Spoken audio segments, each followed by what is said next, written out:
In fact, I was present in the hall when Mr. Professor was actually halfway down into his speech.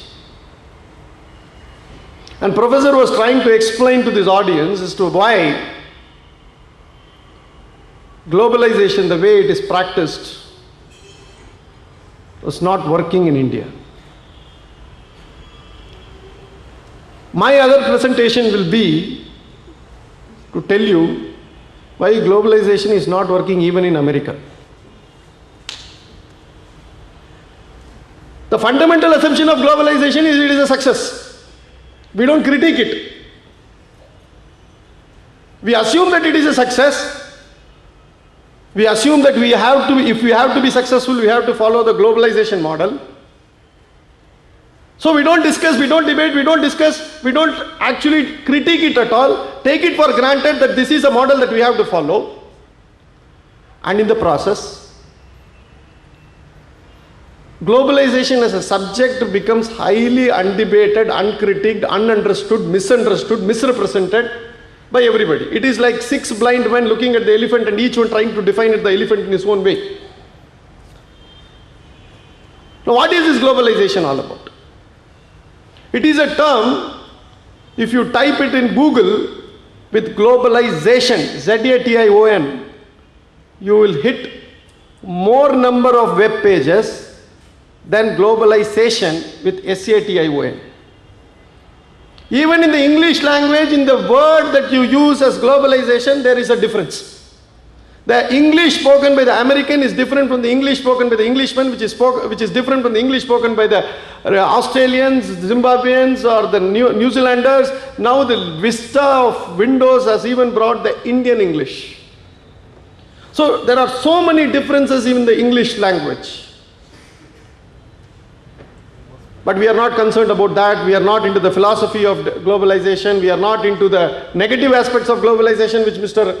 Professor has spoken very heavily today. And I will be on the other end of globalization.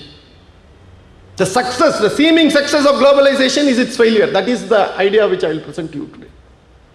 What is the seeming success of globalization? The seeming success of globalization is America.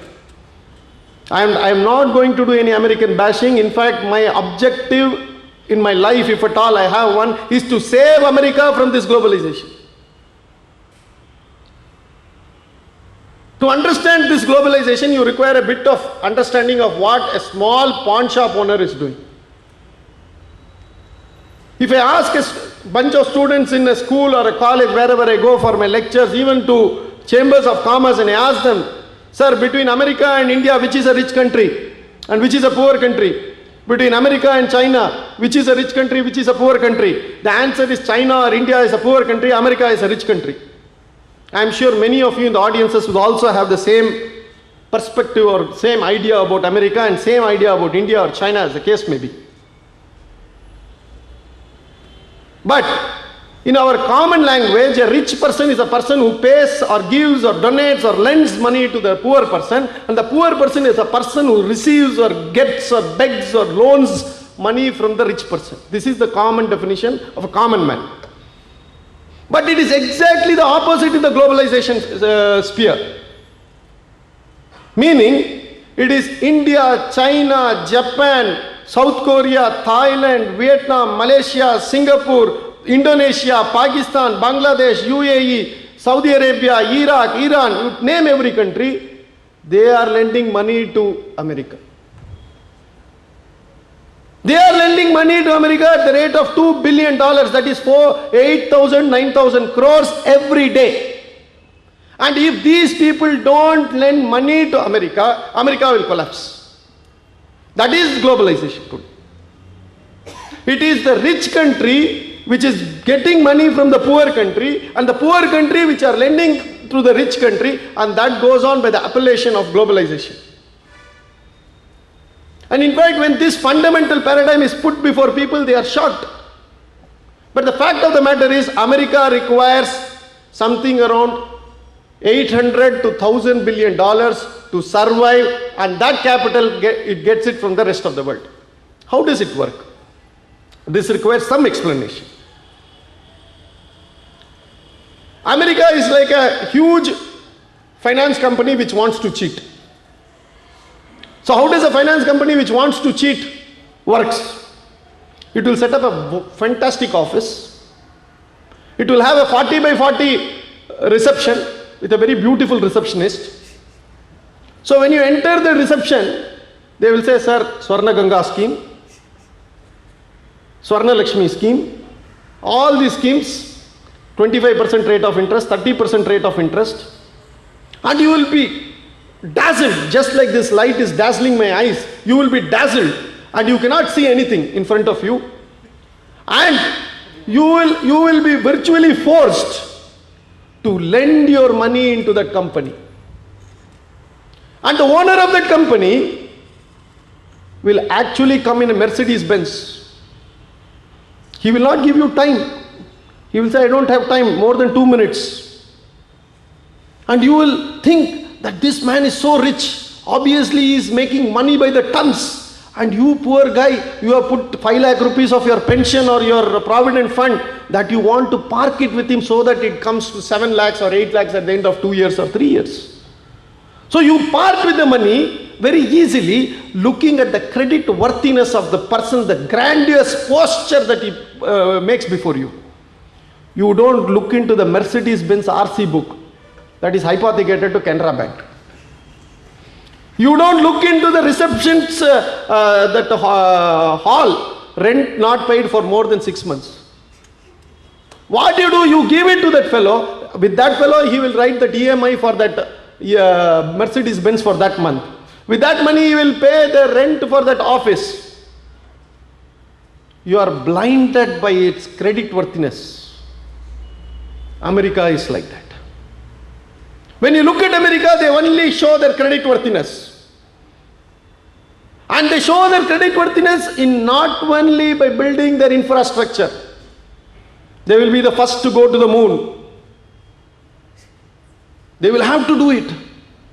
It will not only be that they will have to go to the moon. They will write the rules of the WTO. They will write the rules of IMF. They will write the rules of World Bank. It is not that they are doing it for anything else. It is for their own self-preservation. They are got into a black hole. And if they don't do it, they are doomed. If they correct it, they are damned. This is the problem of America. I will explain to you. Now look at it. What is happening with this? Our total GDP, suppose it is 100 rupees.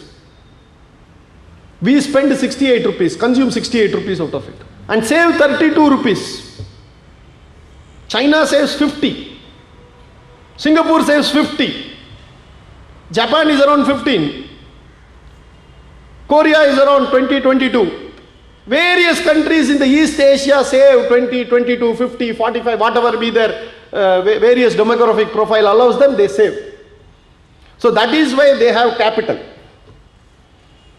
What does America do?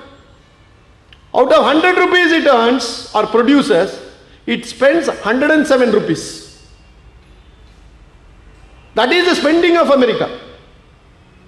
So what happens? Where does this money come from? How does it manage?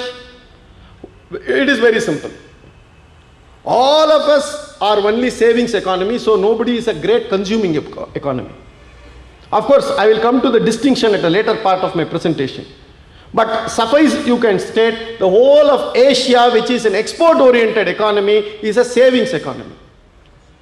And the $300 billion reserve that the RBI holds today represents our collective savings in one form or the other. China has got a saving of 1.6 trillion. Japan close to 1 trillion. The world has got $4 trillion worth of reserves. Students of accountancy will tell you, if somebody has got a credit, somebody will have a debit. Who is that somebody who has got this debit? If I have $4 trillion worth of reserve, who is it that has actually borrowed my reserve? America has borrowed this reserve. America is borrowing, as I told you, at the rate of $800 billion every year. So it is going on consuming, we are going on exporting to America. America is taking our goods, giving us dollar bills. We are not consuming the dollar bills, we are again giving it back to America so that America can spend it. So in a way we are working for America and also funding America's consumption. I am sure the audience will be able to appreciate the fundamental distortion in the global economy. One fellow goes on consuming, you pay him, and you also work for his consumption. Only mother and father will do like this. We are doing this for America, not only we. China is doing. Japan is doing. Asia is doing. Latin America is doing. Africa is doing. Why is it so? It is because the dollar is held to be the global currency. So what is this dollar that all of us so crucially revere? Why is it that we are not challenging this dollar? It has got historical reasons. During the World War II, America did not enter the war. Only two major countries did not enter the war. One was Switzerland, where all the politicians kept their black money, so they did not want to attack Switzerland. The other one was America, which did not enter the war till the fag end. And when it entered, it dropped the bombs and settled the issue.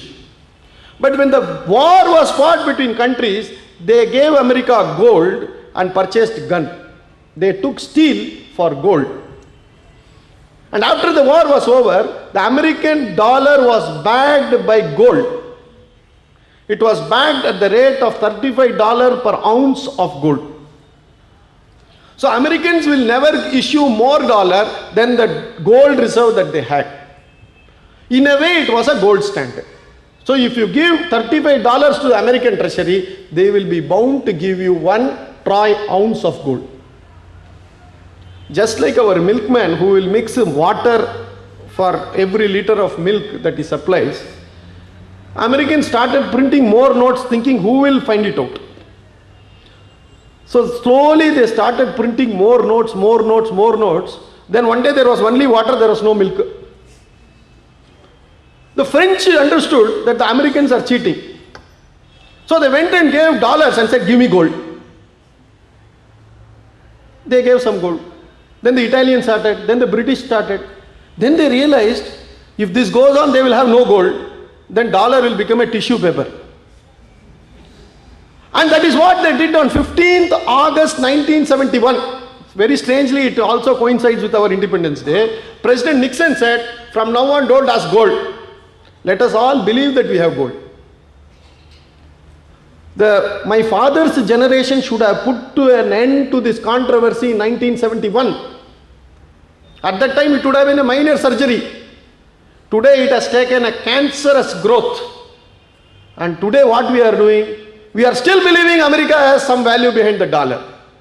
And we are going on exporting goods to our America. What is America giving? Only treasury notes, nicely printed. And we are doing namaskaram and keeping it in the puja room. What you will get if you give back these treasury notes to America? You will get potato.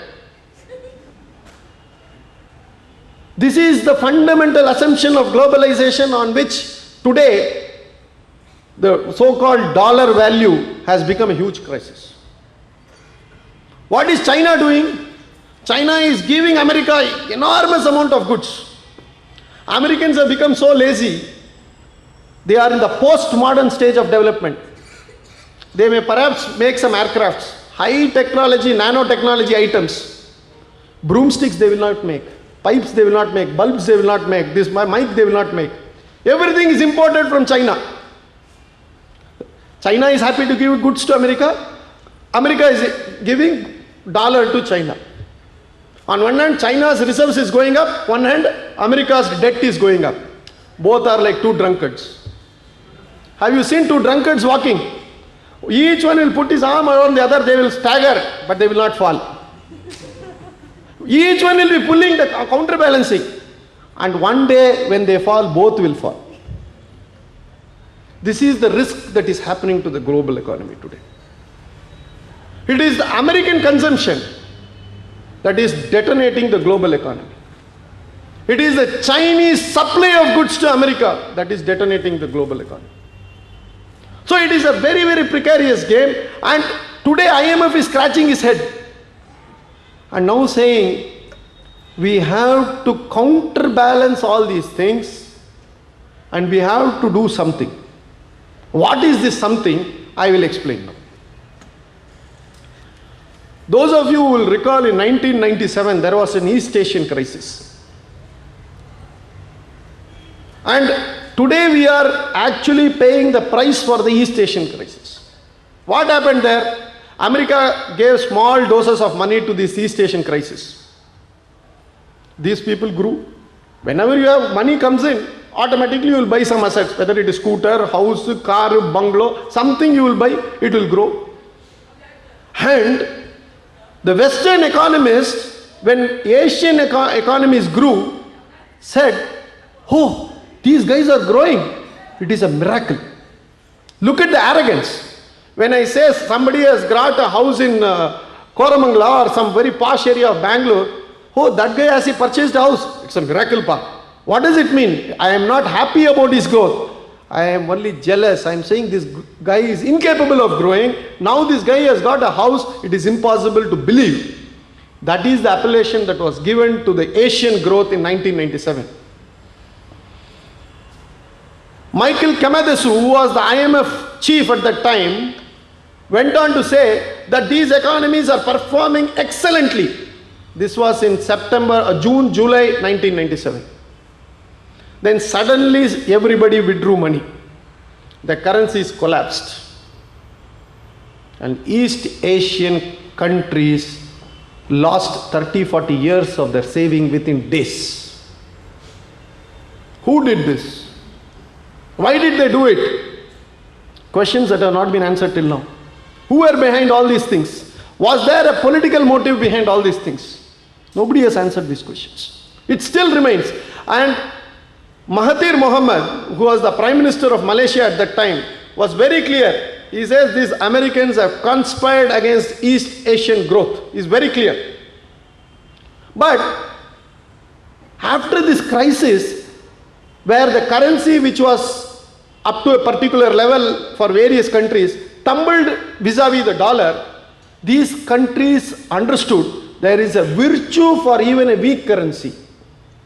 Supposing today the rupee is 40, for some reason it falls to 80 rupees. You may find exporting a lot of goods very easily. You can export virtually anything if the rupee falls to 80. And you don't have to bother about consuming in your country because you are all prima facie a savings economy. So East Asian countries could afford to devalue their currencies, and they engaged in a game of competitive devaluation. China will devalue, Malaysia will devalue, India will devalue, Japan will devalue. Everybody devalued their currency vis-a-vis the dollar. Dollar was still powerful. So they started exporting to America, which was the only consuming country in the world. Why did America consume? That is a story by itself. Americans today have lost what is called as the institution of family. Male lives with female. It is not family. It is called live-in relationship.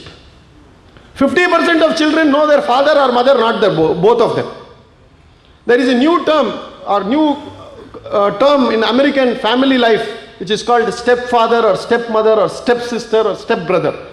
That is, you have only one of the father or mother common, and the other person is somebody else who has left over from a different family and joined this. This destruction of family meant consumption. Whenever in many of my colleagues who would start their practice and do very well, immediately I would find him inviting us to Taj, inviting us to Sheraton and say, come, let us have dinner. Let us have lunch. He will just show his credit card and be spending. Within 2 years he will get married.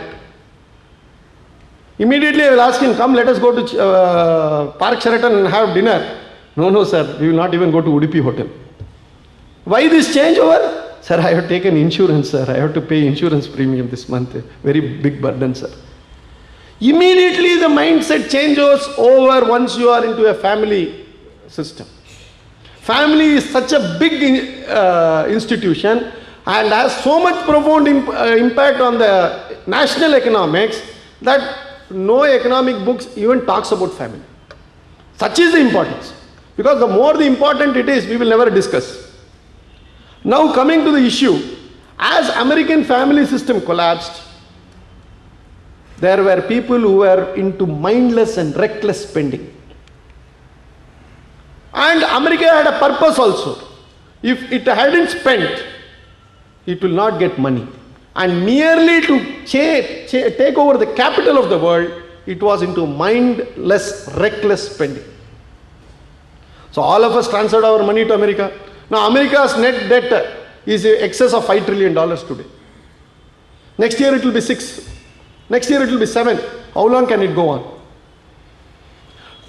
You will be shocked and surprised. On March 28, 2006, the American Federal Reserve has said, from now on, we will not disclose how much dollar is floating in the world. This is called M3 figures. It is like a finance company saying, from today onwards, we will not disclose the amount of our debts, or we will not disclose our balance sheet. That is the position of America. Asian Development Bank has warned its members and said, from now on, be careful about the dollar, it can collapse anytime. It is like a promissory note of a defunct finance company. But the world is addicted to dollars. World is habituated to dollars. There is no alternative to dollar. So all of us trade in dollar. So a gold which was $250 per ounce is now $900. Because when the price of currency goes down, the price of commodity will go up. It is like a seesaw. Nothing, you cannot have a linear or what shall I say, a fixed percentage of commodity vis-a-vis a dollar or any other currency. The value of currency goes down means the value of commodity will go up. $25 a barrel of crude is now close to 100. You take silver, tin, copper, palladium, uranium, nickel, you take anything, including sand. Everything has gone up vis-a-vis the dollar, except the dollar. Rupee has gone up.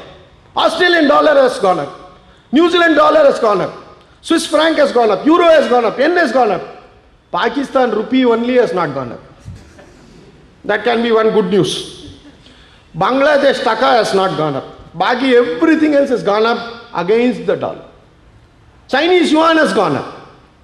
Of course, it may not have gone up in same proportion. Some has gone up by 150%, some at 3000%, some has 15%. But dollar is sinking. Look at what is happening now. Americans, to boost their consumption, what did they do? Anybody who came to the Bank of America, in America, any financial institution, and said, I am so and so, who are you, sir? I am a server in McDonald's. He may be drawing a salary of $1,500.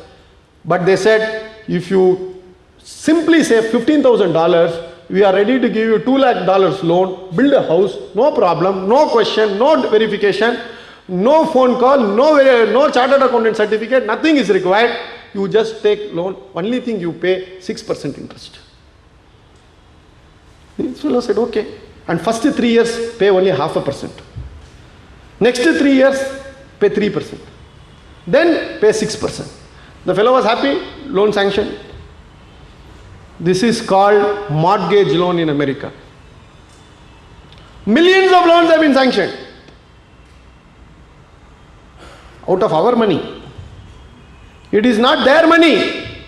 If it is their money, it would have been far, far more prudent and diligence would have been ensured. But what they have done, it is because our money, they can afford to be reckless. They are given to everybody. Today, what the world is facing is a subprime crisis. This is subprime crisis. You are given to substandard people, knowing very well that they don't have the ability to pay your principal or the interest or both. And now Citibank is writing $18 billion. Only 3 months. UBS is written $4 billion. And they don't have money. Look at it, they don't have money. And where are they getting the money from? They have asked Abu Dhabi Bank to fund Citibank. Now I told somebody, Citibank will become a subsidiary of Abu Dhabi Commercial Bank. This is going to happen. Because Arabs are sitting on tons of money because oil is at $90 per barrel. And cost of producing one barrel of oil is not more than 10. $80 per barrel they are making profit. And there is something around 2.5 million barrels sold every day. So you can understand the money that the Arabs are making every day. And they are sitting on tons of money, so they are just giving $7 billion and they are taking some huge share in Citibank. Look, this is what is happening. This voracious consumption which dazzled us for 10 years, 15 years, Americans are worried about it. Americans are petrified about it. Today, if you take Economist, on June 23rd, the cover story was sovereign wealth funds. What does that mean? It talks about how these countries which are having these reserves running into several $billion are not only now investing in American treasury bonds for 2%, 3%, they have thought some more devious plan. They have decided to take over companies in the stock market. Supposing if I have $44 billion, this is the price which Microsoft is trying to pay and get up Yahoo. Chinese government will just give it as a tips and say, come on. Because it is having $1.7 trillion. Microsoft, a wholly owned subsidiary of Chinese government. This could happen. So the cover story in Economist was how countries are invading America and taking up American companies through their sovereign wealth fund, through the reserves. And the cartoon was very telling. You have seen these war helicopters and dropping bombs. Instead of bombs, they put gold. When they want to invest in our companies, we have to open and show what is called as foreign direct investment. You please come take over 49%, 51%, 74%, 100%. Our people agreed. But tell me, I don't want anything else. Is there a discussion on sovereign wealth funds in this country? When we want to invest in America and take over American company, no sir, not agreeable. It is Security and Strategic Investment Act of America is coming. Today there is an act in America. Whether somebody can take over some other company, whether he can invest into America or not, they are going to debate it. Look at the paradigms. World is world without walls. WWW means world without walls. This is how we were taught for 15 years. You can travel to America, you can come back. Money will go, money doesn't have color. Bullshit. Everything has come to a total halt. From 65 to 90, people were talking about the collapse of communism. And when people thought, our communists, our socialist friends used to laugh. How can communism fall? You can't even think about it. But on 9/11, that is 9th of November, the Berlin Wall was broken and communism collapsed like a pack of cards. In Russia, they didn't even have bread and you have to stand in the queue for 48 hours to get a loaf of bread. That was Russia. Believe me, you can safely take a bet on the fall of capitalism the way it is practiced in America. It will not happen tomorrow. It will not happen day after. But I don't give you a guarantee beyond 72 hours. It could happen the day after next. Because fall of America is very certain the way it is being practiced. All that it would require is one trader to sell a few $1 trillion short on the dollar. Immediately people will panic today. If you sell dollars, it is sufficient. But the problem is, if you sell dollars, you are going to be the loser because you are owning the dollar. It is India which is owning the dollar, not America. It is China which is owning the dollar, not America. Japan which is owning the dollar, not America. So, America is not bothered about dollar, we are all bothered about the dollar. It is like a bank, if it gives 5,000 crores to a person, then the person does not have to think about the project. It is the bank that has to worry about the project, because if the project fails, then he will not get 5,000 crores. The man will be happy. He will say, I am totally stressed, I am playing golf. But the branch manager will be taking physical verification of all the stocks in that company.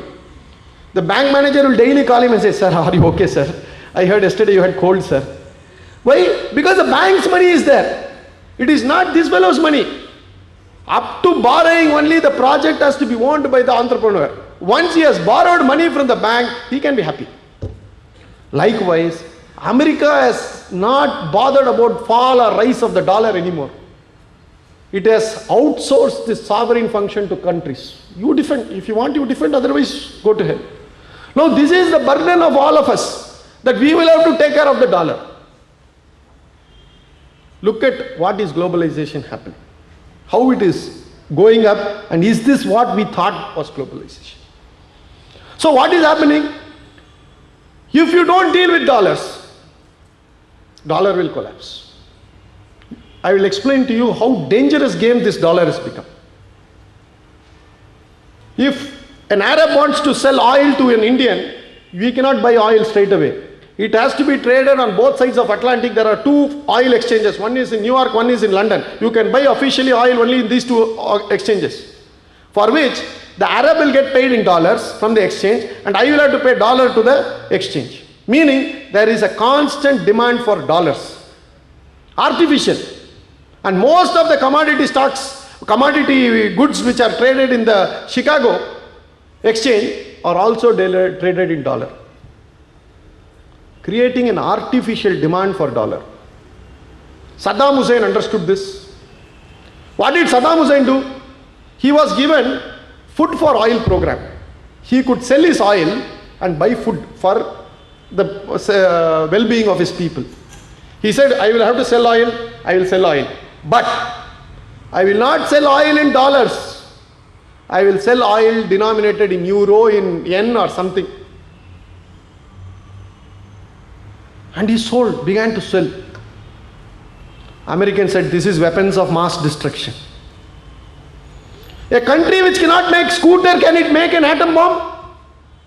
A country which is so backward that it doesn't have any great technology was accused of creating nuclear weapons, and almost 4 years Americans have occupied Iraq. They have not found even a single gram of weapons of mass destruction. The weapons of mass destruction was very clear right from day one. It was Saddam's insistence to deal with oil in euros. So what has globalization become? A Protestant country invades a Muslim country and hangs its leader on a Vaikunta Ekadashi day. So that is globalization. So beyond that, nothing has happened. So to defend the dollar, you require American army. It is the only country in the history of mankind where the army defends the currency. If you take American army, the respect for dollar will come down. So American army daily it has to do something. Somalia 2 bombs, Rwanda 1 bomb, something or the other. Hey, I will attack you. Hey, you keep quiet. Like one dada in a mohalla, it has to go on flexing its muscle. Otherwise, nobody will respect dollar. So Iran understood this. Iran said, I will start a separate oil exchange. Why should I sell oil to you guys in New York? I will have a small island here and I will start a New York oil exchange in Iran. And I will ask anybody to pay any currency except dollar. You are having weapons of mass destruction. We will invade you. That whole thing is going on, and Iranians have postponed the decision for opening this oil exchange until such time invasion of Iran is also postponed. And the day the exchange is opened, Americans will invade Iran. Poor Mani Shankar Iyer doesn't know all these things. He is going on blabbering something, Iran pipeline and other things. That is not the issue. The issue is the oil exchange. The moment oil exchange comes in, they will go and bomb Tehran. They will hang this guy, whosoever is there. Preferably on a Vaikunta Ekadashi day. Let that fellow go to hell by heaven straight away. So this is the problem today we are facing. So how do we deal with this? This is the end game of globalization has come. The people are worried. When I wrote a couple of articles on the Rediff and also my book, economists are writing to me from America and saying, sir, how are you bothered about this? I said, we have to be bothered about it because our $300 billion is with you. Otherwise we would not be bothered. If America, we are not bothered about France. We are not bothered about Argentina because our money is not there. If America goes with it, it will wipe 50 years of global development. That is why we are also worried about America. So to save America is becoming an important challenge. Now, banks are writing off, as I told you, under prime, the subprime crisis. So on 22nd January or third week of January, there was a huge fall in the stock market because banks were all declaring losses after losses after losses. So American Fed intervened and reduced the interest rates by 0.75% and followed it up by a further reduction of 0.5% on 30th of January. 1 1/4% interest was reduced in a matter of 10 days. As they reduce interests, they are finding it difficult. Even that interest nobody pays. Today the American interest rate is 3%. So next month they may reduce it to 2, 1, then what will happen? They have given money to people who just went on buying houses.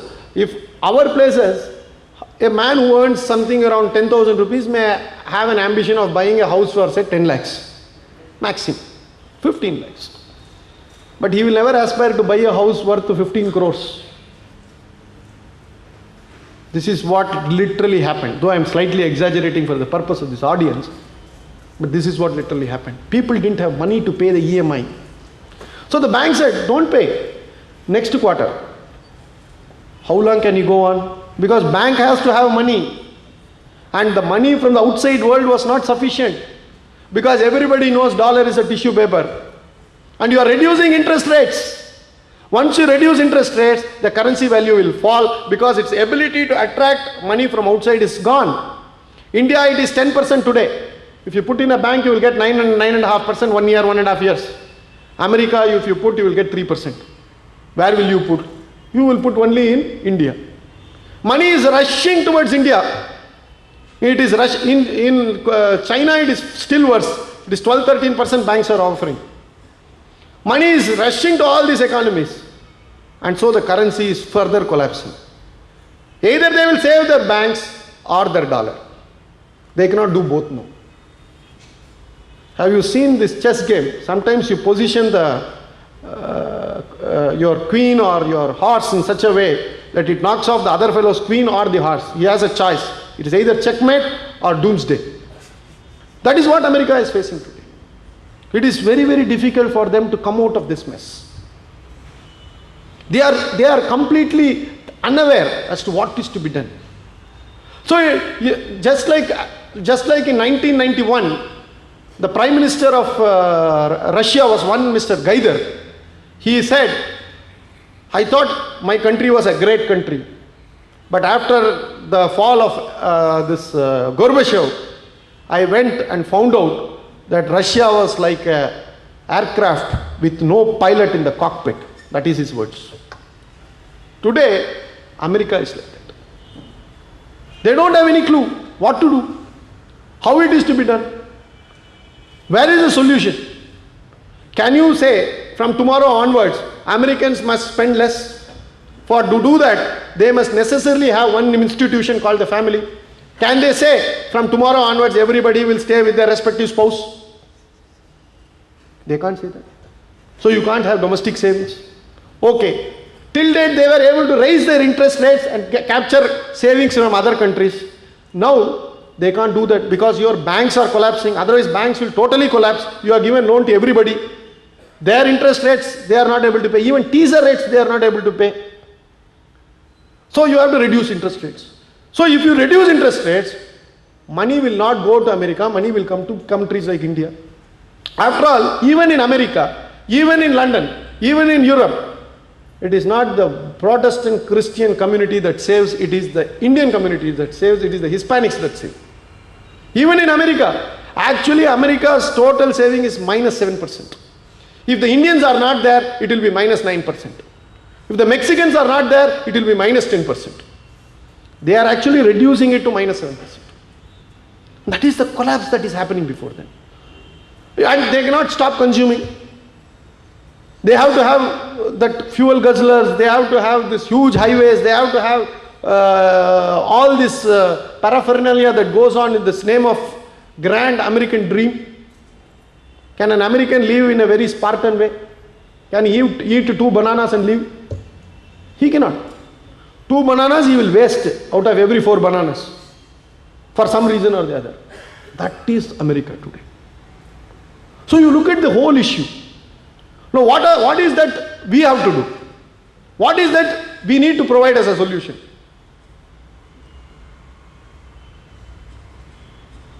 Ours, we have a system called 5-year plan. It is prepared by the Planning Commission. We are now in the 11th plan. Last year, China also started the 11th plan. And last year, both the countries gave the draft of the respective 11th plan. I had the occasion to read both the Chinese 11th plan draft and the Indian 11th plan draft. The first draft to the 11th plan in our case was the 11th draft to the first plan. It was as simple as that. Same thing, old, what was written in Nehru's time was copied. India is a poor country. India is a developing country. India is an agrarian country. India has to have the more social capital. India's primary health structure is poor. Roads are poor. Infrastructure is poor. Power is not there. All these issues, like what you see in that newsreel of any cinema, whenever you go, they will first put all this bad news. Like that it was going on there. Little realizing these jokers are there in the Planning Commission to actually rectify all these things. For 11 into 5, 55 years, nothing has been done. But look at the Chinese. What did they do? There is a minister called Ma Kai, which is equivalent to our Montek Singh Ahluwalia. There was a question by somebody from there to Mr. Professor here, and he was very clear that whether globalization is a success or not, and what is the alternative. Ma Kai has provided that alternative. Disengage with the global economy. Not that because somebody has said, the thought is there. The alternative thoughts are emerging.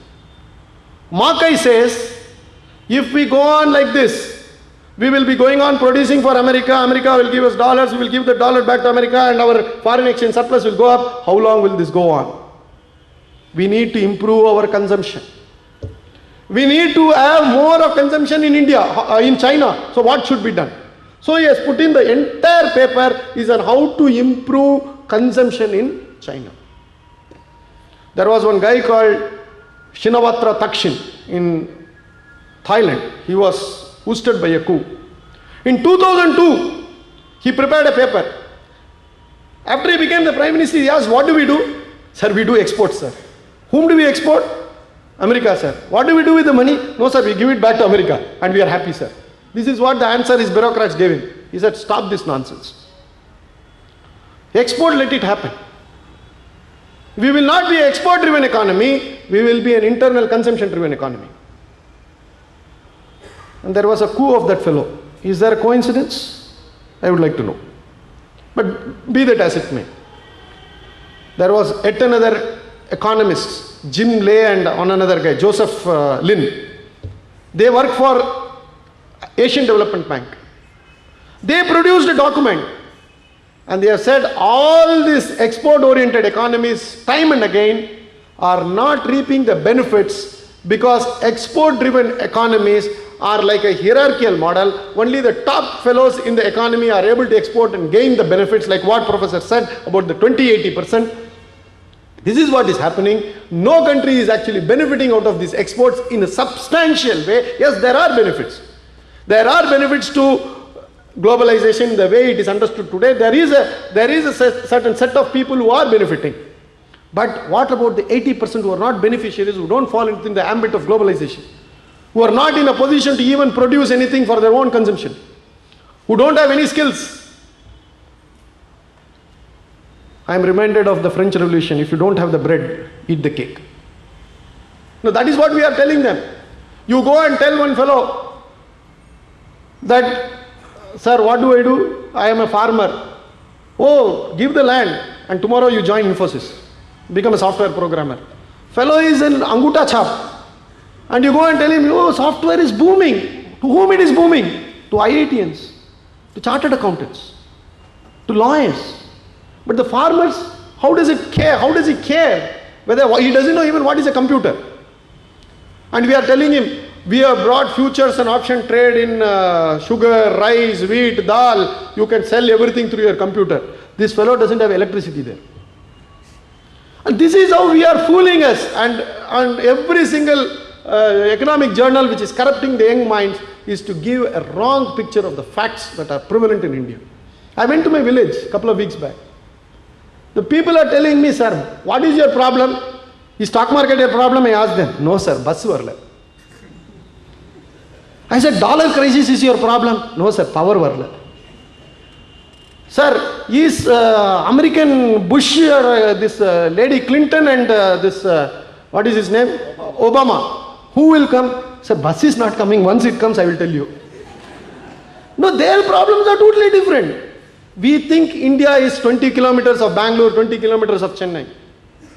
In Chennai, Mount Road, there are a lot of IT companies. You walk 20 kilometers to Ambattur. There it is all industrial hub. There their problem is not rupee appreciation, all these things. Labor, strike, the labor commissioner coming and taking bribe every day, excise commissioner coming and taking bribe, VAT official, VAT nobody understands. These are their problems. You walk another 20 kilometers. There will be one fellow in one lion cloth singing some old Tamil songs, not even bothered about anything, and he will be talking about paddy prices. Just within 40 kilometers, you have Tamil Nadu in 3 different shapes. And if I go and talk to him about labor laws or commissioner of sales tax or something like that, he is not bothered. He has a different agenda. He says water varla, sir. Pesticides, sir. Bank lend loan varla. These are his problems. And we think that there is one word, globalization, that can take care of all the 3 set of people. We have to take care of all the 3 people. We cannot say one is important, the other. I am not saying that take care of the farmer alone. You take care also of the farmer. That is my submission. So coming back to what Makai did. Makai did something revolutionary, and that is now the Chinese are putting into place. They are appreciating the rupee, their yuan consciously. They were pegged to 8.28 to a dollar for 10 years.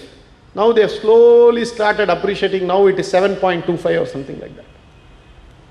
And now they have said by this year we will touch 7. We are going like this. That means dollar is collapsing vis-a-vis the yuan. Now let us take India. China's problem is it has no domestic consumption.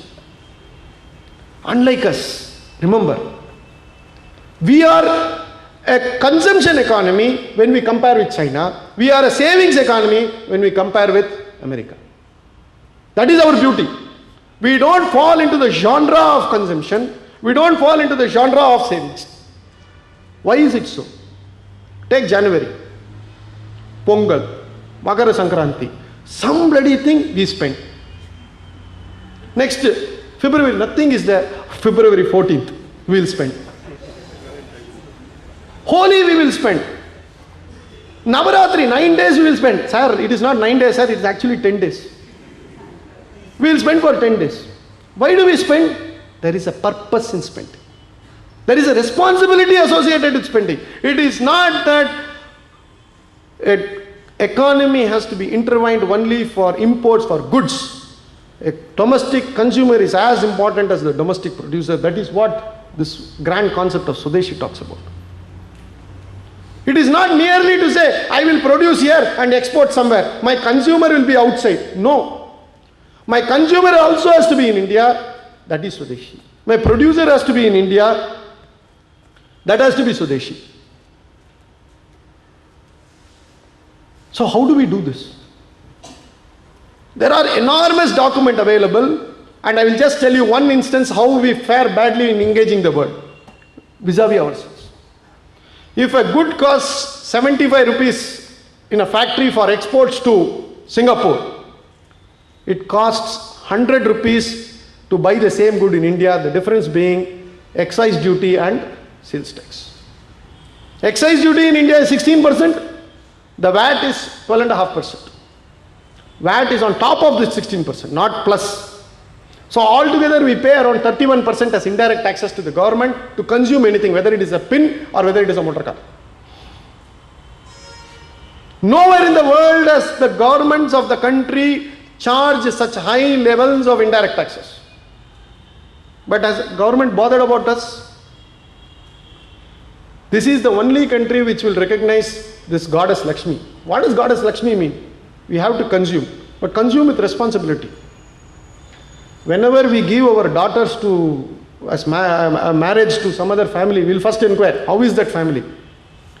Sir, he's a spendthrift, sir, don't give. Okay, we won't give. Another family, sir, miserly, sir, they will not spend, don't give. Both ways, society has its own norms. Even today in Bangalore or in Mumbai, if the Citibank fellow comes and knocks at the door for non-payment of credit card, it is a slur by the society on that family. Debt is not accepted in this country. But at the same time, you are supposed to spend. If you borrow money for the purpose of your daughter's marriage, it is accepted. Responsibility is there. If you borrow money for house construction, it is accepted. But if you borrow money for your motor car and you are not able to pay for it, society doesn't look at you very favorably. That is why in this country, debt is seen as one's dharma, and farmers commit suicide even today for non-payment of these debts. Nowhere in the world you will find this. That is the greatness of this country. In America, they will say, I have filed Chapter 11 bankruptcy. That is regarded as a social status, as you have got a Mercedes Benz. It is not here. Because you operate on a different plane. Because once you have not repaid your debt, it is seen something sinful in this country. It is not merely a question of debit and credit, payment and receipt. It is something more. So we have to reduce our excise duty. We have to give boost to our domestic consumption. Then what will happen to our savings? Don't worry about it. Because the Indian housewife will ensure that the savings will not only be 32 or 33% as it is today, it will go up further. Still the family institution is there. We don't have to worry much about the Indian economics. That will take care of Indian economics. That is why Mr. Chidambaram or Montek Singh or whosoever will follow him or whosoever were before him were not bothered about Indian economics, because the lady in the house is completely taking care of the house economics as well as national economics. That is the beauty of Indian economics. The feminine character of Indian economics balances between expenditure and consumption, between investment and saving, between spending and saving. All these things are absolutely matched. No household in this country will ever be bankrupt, except for exceptional circumstances. Nobody walks directly into bankruptcy knowing very well that they can't pay a 15 crore house EMI which falls to 15 lakhs with a 15,000 rupee salary. No house will do it. That is the beauty of the Indian system. So we need to boost consumption. If you boost consumption, you will give boost to Indian production. If you boost Indian production, you will give employment opportunities. Your cess, your all these things are all artificial things like steroids people take, no? The steroids. These are all steroids. You are trying to look at shortcuts. Ideally, the whole thing should be like what the Chinese are now looking. We need to have a debate. I'm not saying that this is a thought that we have to follow just because Chinese have followed. No. We need to have extensive debate. We need to find out whether this model will be suitable, wherein we can allow more of domestic consumption. Unless you allow more of domestic consumption, you will have to depend on America. Whether you for technology, whether for finance capital, or whether you for consumption, if you depend on outsiders, you are going to be at risk. And that, in my view, is a comprehensive view about Swadeshi vis-a-vis the dollar crisis that we are facing. If we go on for another few years, we have to write off, today we have to write off around $200 billion which we have put in America, if America goes belly up. 3 years later, we may have $1 trillion, of which we may have parked $800 billion in America. That we may have to write off. So the choice is whether we have to write off today or a larger sum 5 years later. This is the choice we are confronting. And every nation is confronting these choices.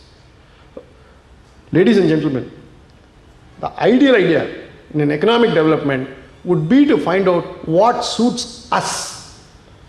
Unfortunately, all economic textbooks are photocopied from outsiders, including spelling mistakes. Be that as it may, I only implore you to think and freshly debate what should be the model that it will be useful or what will be functional in this country. And there is a model that is functional. There is no alternative to globalization. But the alternative to globalization is functional in India. It is globalization which is a foreigner in India. It is an intruder. It is only in the peripheral. But it has the power of the media. It has the power of the intelligentsia. It has the power of the chatting class. That is why it is looking so very spectacular. Just to remove this light, you will find out what it is. And you will find that India has its own self-balancing mechanism that will ensure that Indian economy is a sustainable economy. It may not have a spectacular growth as what it is. It will definitely be a long-lasting model. It has survived for 5,000 years. And if we follow this, it is another guaranteed for another 5,000 years. Can you ever bet for next 50 days also, we cannot bet whether the dollar is going to survive at these rates. Thank you all for patience.